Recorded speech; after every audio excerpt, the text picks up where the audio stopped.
আল্লাহ আল্লাহ মামনি খেয়াল করে যাইবা।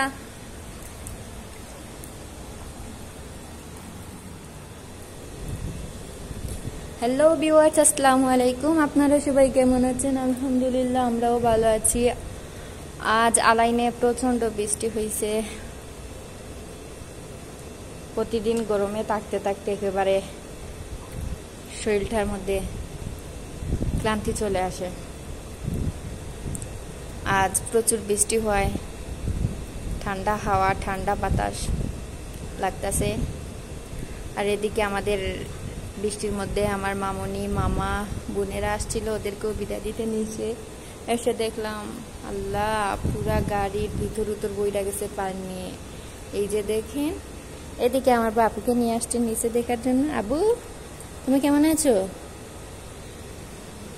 কি পরিমাণ বৃষ্টি!